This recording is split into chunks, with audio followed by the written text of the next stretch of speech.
आइए हम सुने विज्ञान की अनकही कहानियाँ। आइए हम सुने विज्ञान की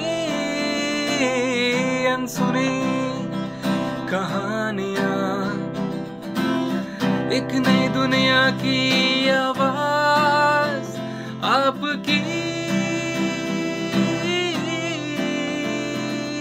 आवाज, विज्ञान की आवाज, की आवाज।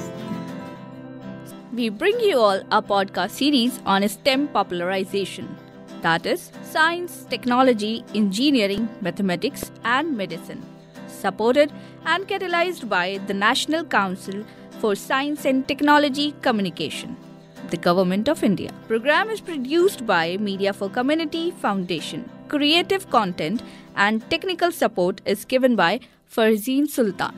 एक नई दुनिया की आवाज आपकी आवाज, विज्ञान की आवाज, की आवाज, की आवाज। हमारा ये खुला आसमान बहुत विस्तृत और विशाल है और इसमें बहुत सारे अमेजिंग पैटर्न्स भी हमें देखने को मिलते हैं, चाहे वो साउदर्न या नॉर्दर्न रीजन में प्रेजेंट ऑरोरा हो या वो आसमान के टिमटिमाते सितारे। इनका खूबसूरत रूप हमें बहुत भाता है। पर डू यू नो कि इन सितारों के पैटर्न्स को आखिर कैसे पढ़ा जाता है? वेल, इस ग्रुपिंग ऑफ स्टार्स को स्टार क्लस्टर के नाम से जानते हैं, जो अपने ग्रेविटेशनल फोर्स के कारण एक दूसरे से बाउंड होते हैं और अक्सर इनका एक कॉमन ओरिजिन भी होता है। Interesting, right? इनकी स्टडी से स्टार्स के ओरिजिन एंड लाइफ साइकिल को बेहतर ढंग से स्टडी किया जा सकता है। और इसी विषय पर बात करने के लिए आज हमारे साथ मौजूद है एरीज यानी Aryabhatta research institute of observational sciences में साइंटिस्ट एफ के पद पर कार्यरत डॉक्टर रमाकांत सिंह यादव। सबसे पहले जानेंगे एरीज यानी Aryabhatta research institute of observational sciences में साइंटिस्ट एफ के पद पर कार्यरत डॉक्टर रमाकांत यादव के बारे में। मेरा नाम डॉक्टर रमाकांत सिंह यादव है। मैं एरीज में साइंटिस्ट एफ के पद पर कार्यरत हूँ। मैंने एमएससी गोरखपुर यूनिवर्सिटी से किया है और पीएचडी एरीज से ही किया है 2002 में। मेरा research interest basically star clusters है। स्टार क्लस्टर्स मीन्स ऐसे ग्रुप ऑफ स्टार्स जो कि एक टाइम में फॉर्म हुए हैं और सारे स्टार्स ग्रुप के लगभग सेम दूरी पे, उनकी एज, सारे स्टार्स की एज लगभग सेम होती है। और यदि मेटल कंटेंट की बात करें सारे स्टार्स के, तो लगभग सिमिलर मेटल कंटेंट के स्टार्स होते हैं। इनके स्टडीज करने के पीछे कई सारे एडवांटेज हैं इस सब्जेक्ट के। जैसे कि अगर हम स्टार के लाइफ साइकिल के बारे में जानना चाहें कि स्टार के जन्म के बाद क्या कैसे स्टार्स इवॉल्व होते हैं समय के साथ, क्या क्या परिवर्तन आते हैं, तो ये ऐसे ऑब्जेक्ट हैं जिनके माध्यम से हम अच्छी तरह से इनके इवोल्यूशन का अध्ययन कर सकते हैं। अब जानेंगे सर का एरिया ऑफ रिसर्च एक आम आदमी की भाषा में और स्टेम की फील्ड में ये कैसे इम्पोर्टेंट है, इसके बारे में। स्टार के फॉर्मेशन की बात करें तो स्टार्स मॉलिक्यूलर क्लाउड बोलते हैं। गैस धूल के जो क्लाउड होते हैं उनमें फॉर्म होते हैं। कुछ सर्टेन कंडीशंस होती हैं तभी फॉर्म होंगे। ऐसा नहीं है कि सारे क्लाउड्स में स्टार का फॉर्मेशन होता है।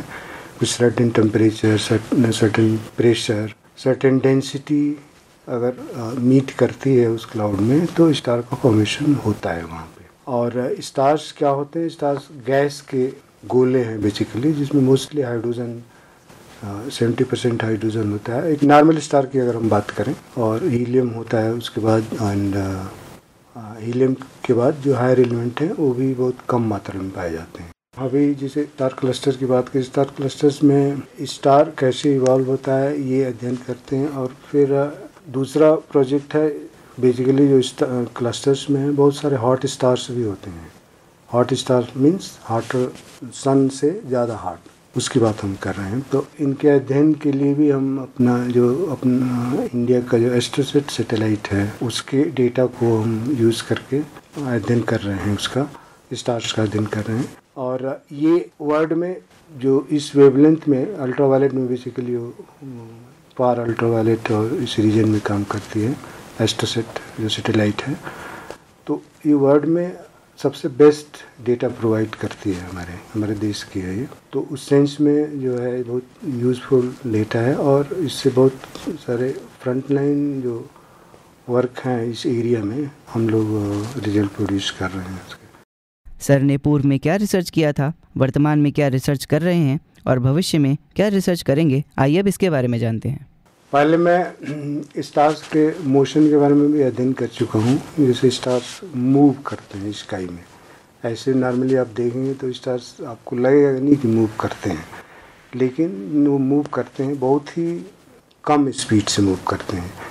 एक आदमी अपने लाइफ टाइम में वो आवाज़ नहीं कर सकता कि मूव करते हैं, लेकिन मूव करते हैं वो। तो कितना मूव करते हैं हर साल वो मेजरमेंट हमने पहले भी किया है। मैं पहले यूरोप में कुछ साल काम किया हूँ, तो इस प्रोजेक्ट पे मैं काम किया था, वो यहाँ भी मैं कंटिन्यू किया, अभी भी कर रहा हूँ।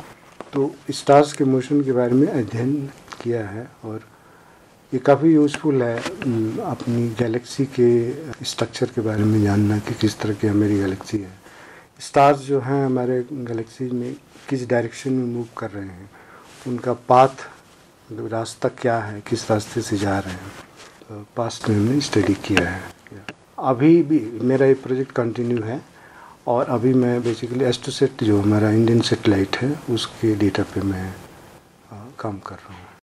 सर की इस रिसर्च में भारत ग्लोबली कहाँ स्टैंड कर रहा है और कौन से देश इसके कंटेम्प्रेरी है, आइए अब ये जानते हैं।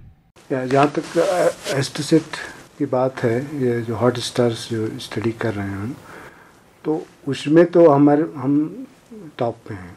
मतलब इस तरह का डेटा और कोई प्रोवाइड नहीं कर सकता, ये हम हैं। जहाँ तक मोशन की बात है, जो मेरा सेकंड प्रोजेक्ट है, तो वो ज़्यादा हम स्टडी नहीं किए हैं अभी यहाँ पे, बट यूरोप में और अमेरिका में जो है ये सब इस लाइन में, इस डायरेक्शन में ज़्यादा लोग सैटेलाइट डेटा यूज़ करके ज़्यादा प्रोग्रेस किए हैं। तो ये बेसिकली यूरोप और अमेरिका जो है इस डायरेक्शन में ज़्यादा बेटर। जैसे हम ऑब्जर्वेशन करते हैं अर्थ पे, टेलीस्कोप से ऑब्जर्व करते हैं हम अर्थ पे, लेकिन अर्थ पे ऑब्जर्वेशन करने के कुछ बहुत सारे फ़ायदे भी हैं तो कुछ नुकसान भी हैं हमको। अगर डेटा क्वालिटी की बात करें हम, तो चूँकि अर्थ एटमॉस्फेयर है, जो कि स्टार्स की जो इमेज हम वो करते हैं, कलेक्ट करते हैं, तो जो इमेज का फॉर्मेशन होता है एटमॉस्फेयर की वजह से जो है वो उतना शार्प नहीं होता। तो लोग क्या करते हैं, फिर एटमॉस्फेयर से ऊपर जो है सैटेलाइट के थ्रू टेलीस्कोप रख के वहाँ पे और ऑब्जर्वेशन करते हैं, तो बहुत शार्प इमेजेज और डेटा क्वालिटी जो है बहुत बेटर मिलती है। या सैटेलाइट डेटा जो है ये काफ़ी यूज़फुल है डेटा क्वालिटी के टर्म में। भारतीय उद्योग इस रिसर्च से कैसे जुड़ा हुआ है, आइए अब ये सुनते हैं। इंडस्ट्रीज़ का, जैसे मैं पहले भी इंस्ट्रूमेंटेशन में काम कर चुका हूँ। इंस्ट्रूमेंट जैसे हमारे पास टेलीस्कोप्स हैं, तो इंस्ट्रूमेंट भी हम लोग कुछ पार्ट्स बनाते हैं, कुछ खरीदते भी हैं, असेंबल भी करते हैं। तो उसमें जो है मैकेनिकल पार्ट हम बनवाए हैं यहाँ पे, मतलब इंडिया में बनवाए हैं, और कुछ पार्ट जो है बाहर से खरीद के फिर असेंबल करके। तो इंडस्ट्री का वो है, कंट्रीब्यूशन भी है उसमें, मैकेनिकल पार्ट बेसिकली बनवाने में। Thank you to the DST ये पॉडकास्ट अरेंज करने के लिए, धन्यवाद।